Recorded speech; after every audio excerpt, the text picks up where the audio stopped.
Web Rádio Fraternidade. É a Web Rádio Fraternidade, a nossa ferramenta de paz. Invadindo ruas, campos e cidades, com amizade, amor, muito mais. É a Web Rádio Fraternidade, a nossa ferramenta de paz. Invadindo ruas, campos e cidades, com amizade, amor, muito mais.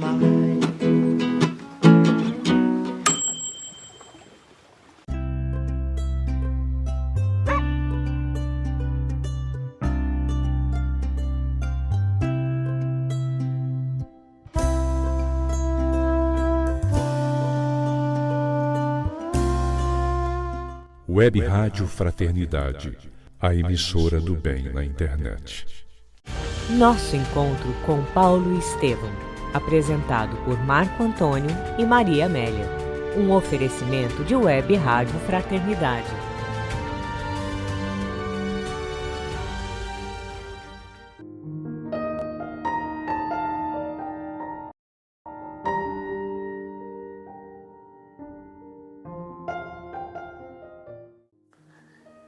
Amigas e amigos do coração, estamos juntos para o nosso encontro com Paulo e Estevão, nosso programa de número 82.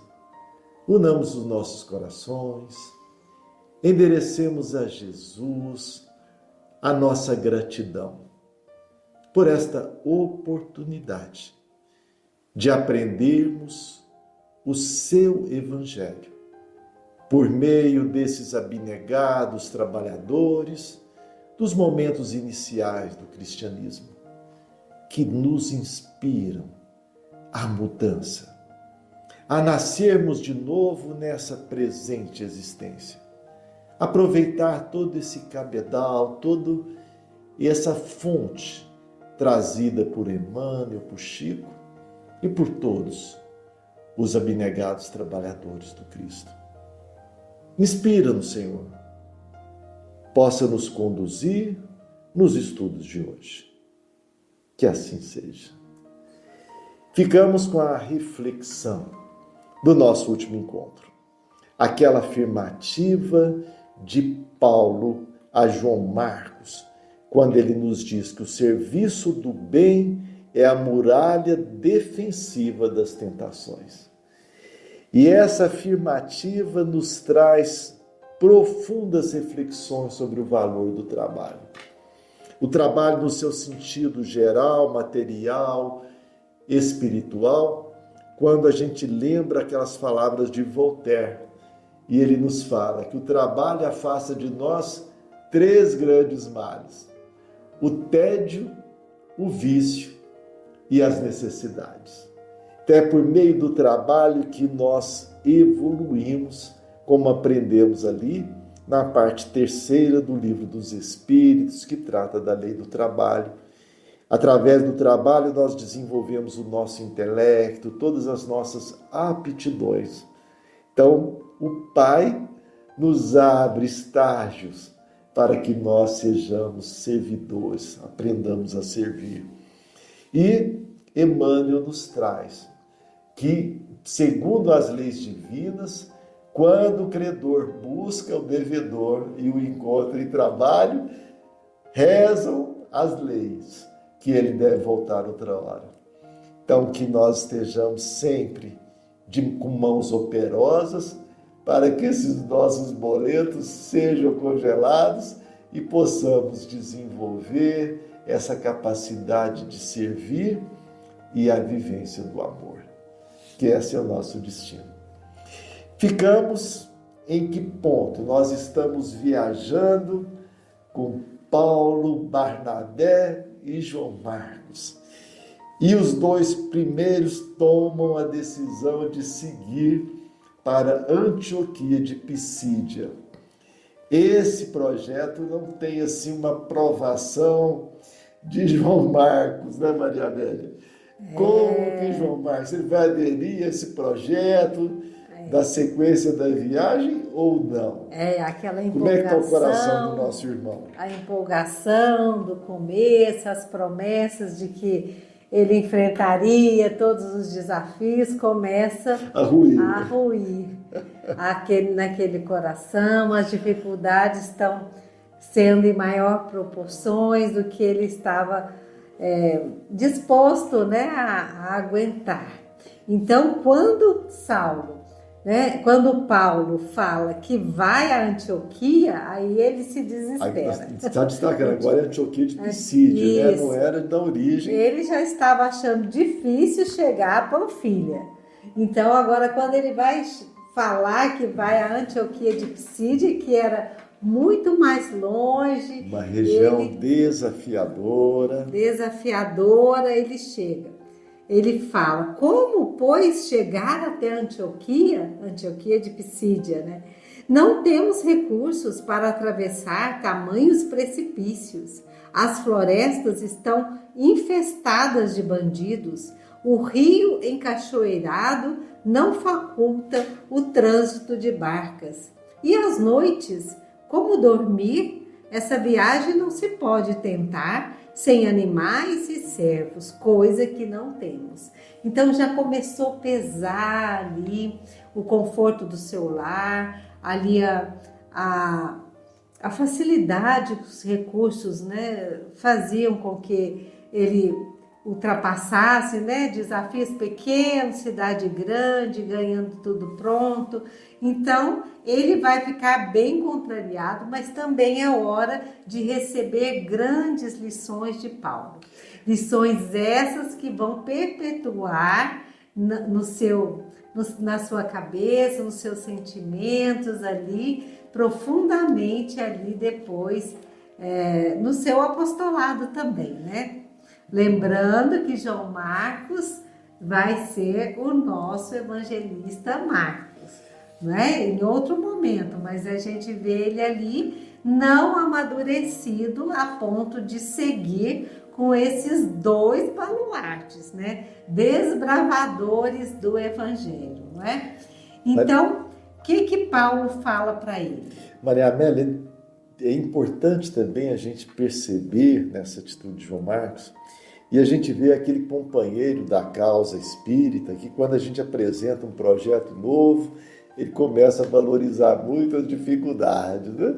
Também tem. Então, e isso às vezes é para provar o nosso ânimo. Provar o nosso ânimo como e aquele. Também a nossa determinação. Nosso mental também. Determinação. E muitas vezes também um outro aspecto. Esses companheiros mapeiam os riscos. São importantes, às vezes, como aqueles companheiros de trabalho que se apresentam, às vezes, como aquela designação que a gente utiliza de obsessores. Esses companheiros são bons para mapear os nossos riscos, para que a gente veja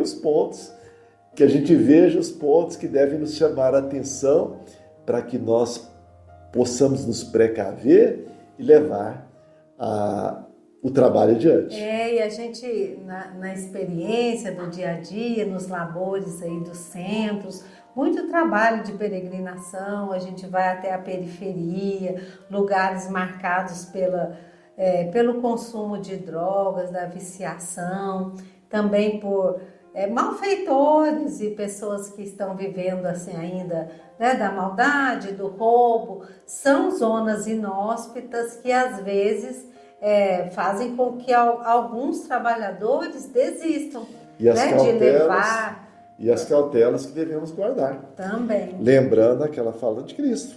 Sede mansos como os pombos, mas prudentes como as serpentes. E também nunca perder o objetivo, né? A confiança, um trabalho estruturado. Que estamos amparados. Que vem esse amparo, essa certeza, assim como Paulo e Barnabé são incansáveis. Eles se entregam e acreditam que vêm os recursos, né, por parte de Jesus. Estão a trabalho, né? Vejamos essa fala de Paulo a João Marcos. Ora, João, quando trabalhamos para alguém, devemos fazê-lo com amor. Isso aqui? Toda a tarefa precisa ser feita com amor, né? Aqui a gente já vê nascer ali a carta aos Coríntios, né? Verdade. Se não for por amor... Julgo que anunciar Cristo àqueles que não conhecem, em vista de suas numerosas dificuldades naturais, representa uma glória para nós. Lembra Khalil Gibran, quando fala o que é trabalhar com amor, né? Então, aí ele vai usar vários, né? Como se você fosse tecer o tecido para a sua bem-amada. E ele fala que se não for para trabalhar com amor, é preferível que se poste à porta do templo e peça esmolas àqueles que trabalham com amor. Então, é esse o convite, é trabalhar com amor. O mestre não transferiu sua cruz aos companheiros.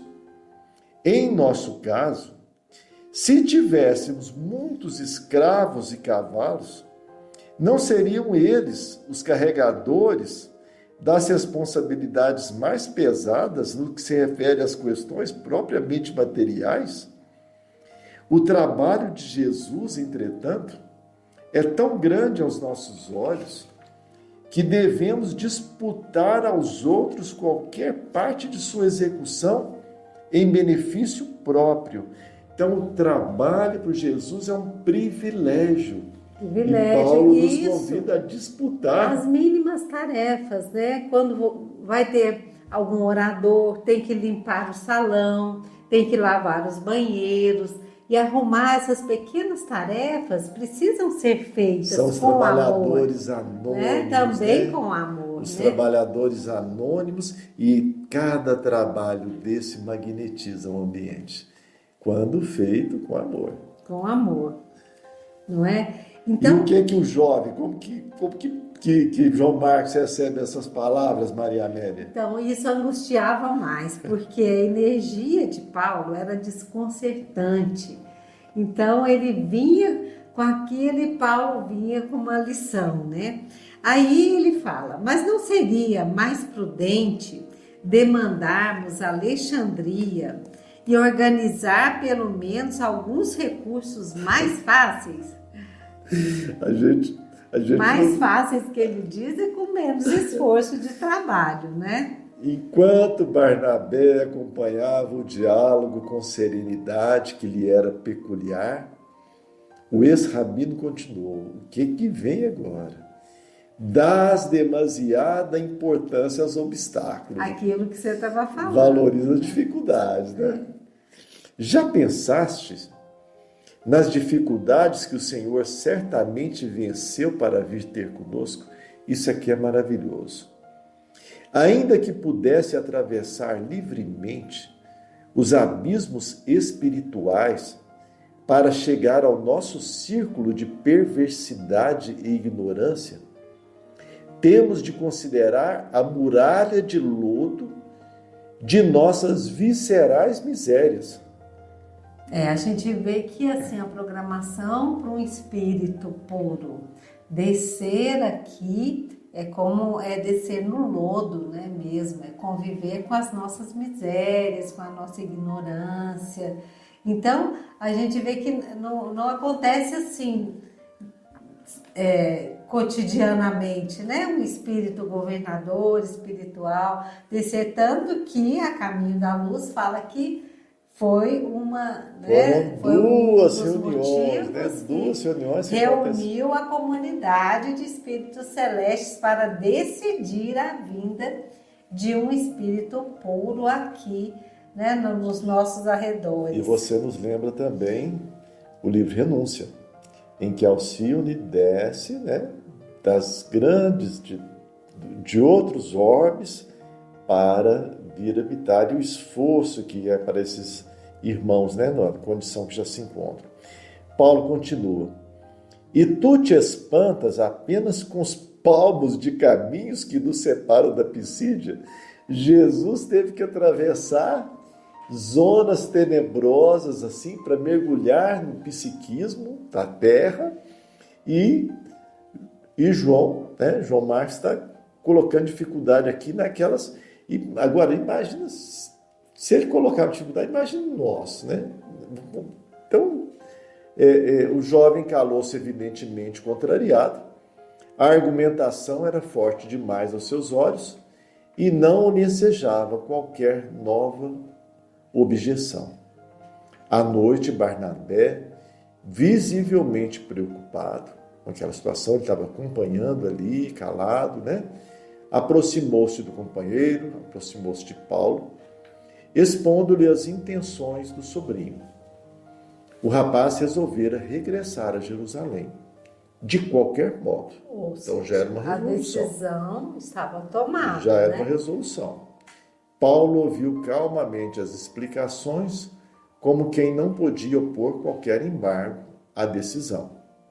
E aí Barnabé, como esse tio, né, solícito, ele pergunta a Paulo: não poderíamos acompanhá-lo pelo menos até algum ponto mais próximo do destino? Paulo arremata, hein? Destino? Mas já temos o nosso. Desde o primeiro entendimento, planejamos a excursão a Antioquia, da Pisídia.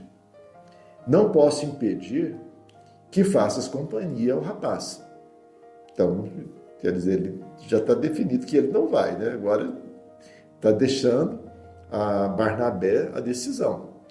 Por mim, contudo, não devo modificar o roteiro traçado. Caso resolvas regressar, seguirei sozinho. Julgo que as empresas de Jesus, empresa aqui, um projeto, né? Tem seu momento justo de atuação. É preciso aproveitá-lo. Se deixarmos a visita à Pisídia para o mês próximo, talvez seja tarde. E aí Barnabé refletiu alguns minutos. Eles estão diante de um momento bem importante dessa excursão, né? Houve ali uma desistência, existia um afeto, uma relação afetiva do Barnabé com o sobrinho, ele empenhara. E Paulo também, né? Paulo também. Paulo dispensava um carinho muito grande a João Marcos, e isso vai ser importante, né? E ali a gente vê que é um momento delicado, que pode abalar ali a relação, né? Porque a gente vê assim a firmeza, até a dureza de Paulo, da firmeza dele mesmo, de considerar que ele não vai prejudicar porque o outro desistiu. E isso acontece na nossa vida. E aqui ressaltar espírita, uma vez mais, né, Maria Amélia, o espírito conciliador de Barnabé. Isso. Lembrar desde aquele momento que é ele quem vai até a hospedaria buscar Saulo, né? Naquele momento lá em que Pedro, Tiago tinham dúvida de receber ou não, né? Barnabé que é designado. E aqui ele dá mais uma lição de sua maturidade, né? Ele fez como tio solícito, ele ficou, né, pensando, eu imagino, na irmã Maria Marcos, né? Como que seria, se seria perigoso ele voltar, mas aí ele pondera. Então, né? Vamos situar isso, né? De um lado ele tem todo esse cuidado com o sobrinho, e de outro ele tem a firme propósito da missão, de prosseguir, né? com a missão. E aí ele reflete por alguns minutos e fala, convicto: tua observação é incontestável. Não posso quebrar os compromissos. Além do mais, João está homem e poderá voltar só.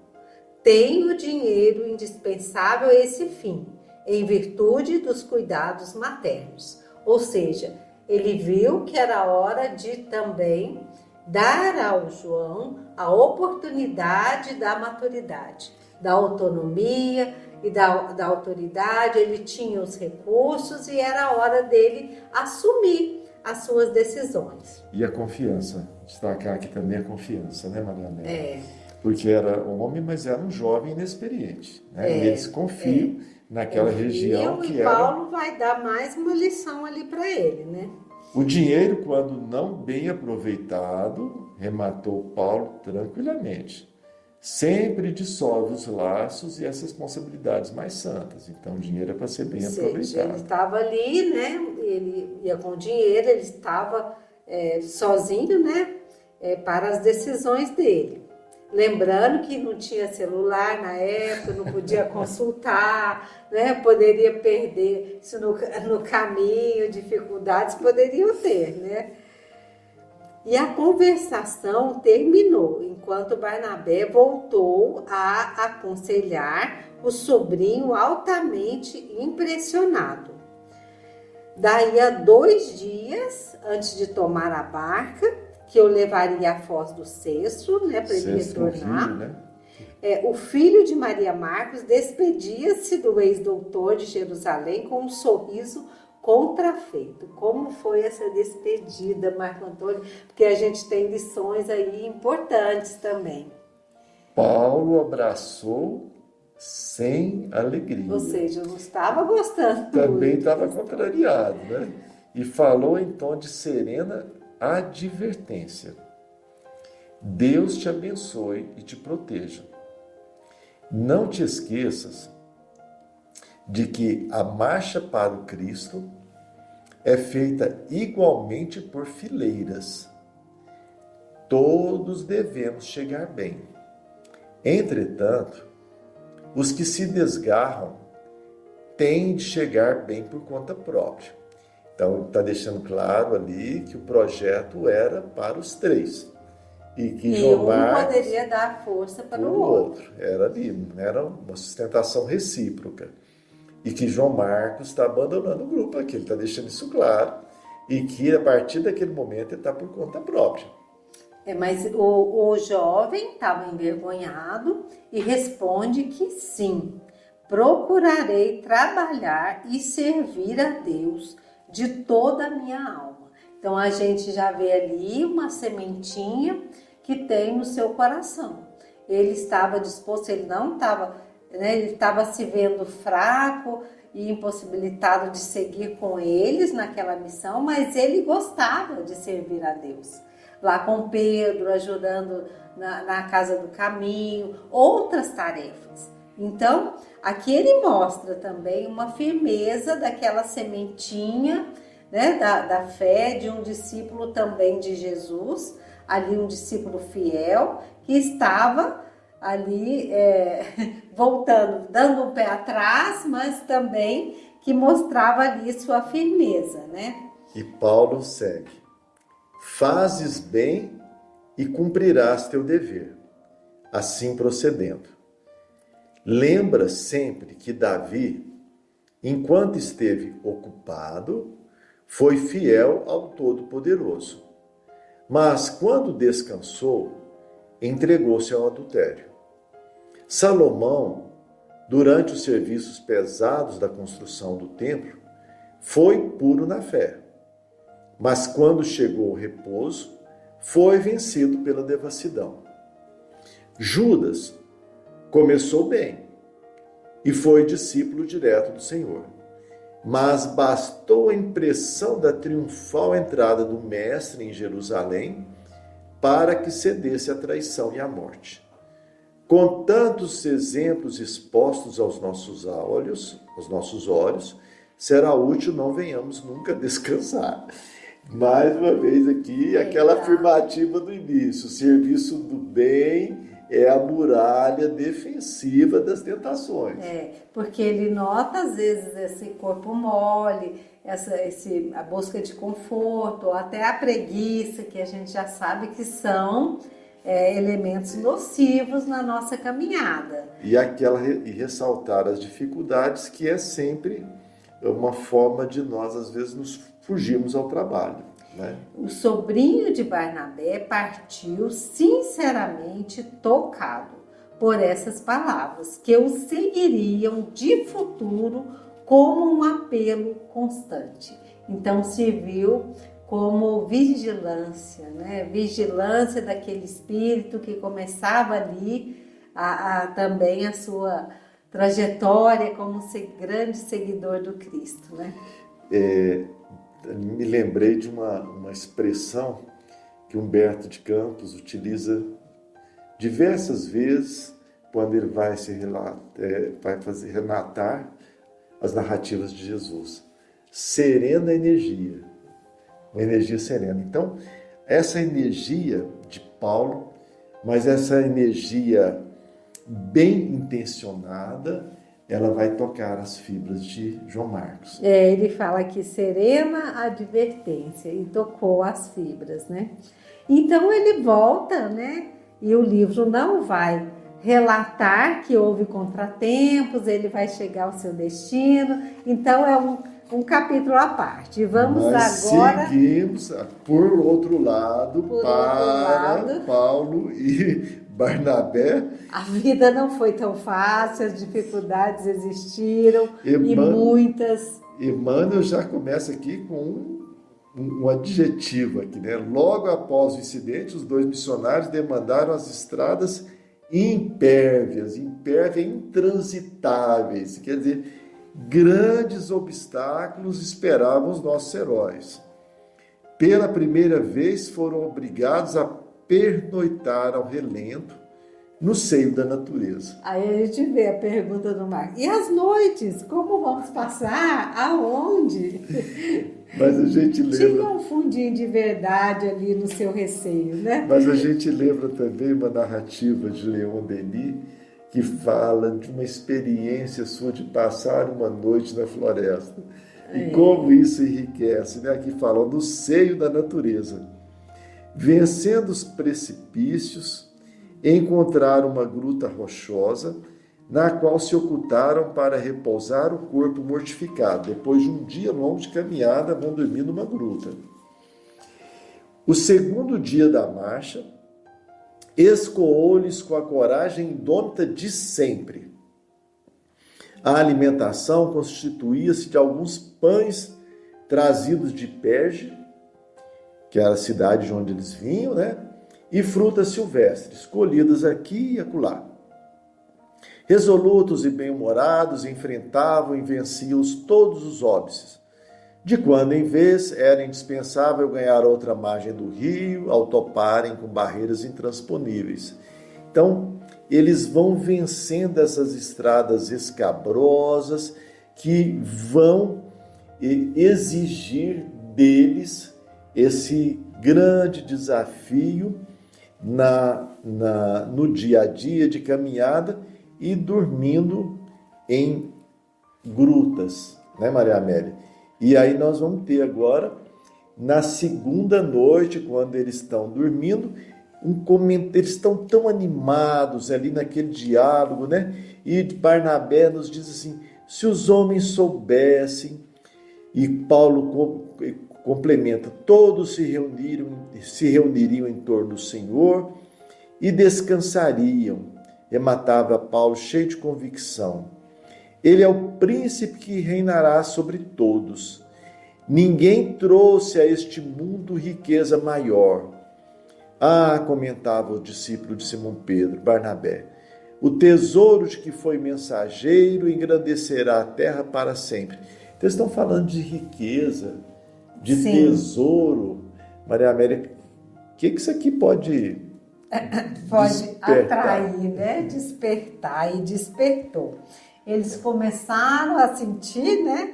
A ver movimentos, e dois homens armados precipitaram-se sobre ambos a fraca luz de uma tocha acesa em resinas. E falou, a bolsa.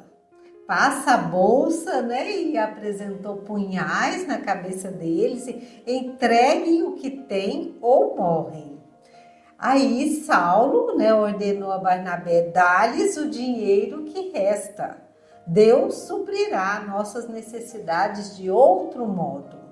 Então Barnabé esvaziou a bolsa que trazia entre as dobras da túnica, enquanto os malfeitores recolheram a pequena quantia. E aí não se deram conta, porque eles estavam atrás de um tesouro. E aí, reparando nos pergaminhos do Evangelho que os missionários consultavam à luz da tocha improvisada, um dos ladrões interrogou desconfiado e irônico. Que documentos são esses? Faláveis de um príncipe opulento? Ouvimos referência a um tesouro? Que significa tudo isso? E aí nós vamos ver. Agora eles querem o pergaminho. Os pergaminhos. Será que Paulo e Barnabé vão entregar-lhes os pergaminhos, Maria Amélia? ali, como que seguiria a viagem sem esses pergaminhos? Nós vamos ter todas essas respostas. No próximo encontro. E agora a gente fica com a nossa reflexão. Falamos hoje desse momento em que João Marcos se despede da caravana e volta para Jerusalém. A disposição de Paulo e Barnabé de seguirem a marcha. O que podemos aprender com essa situação? Nós já nos deparamos com isso na nossa seara.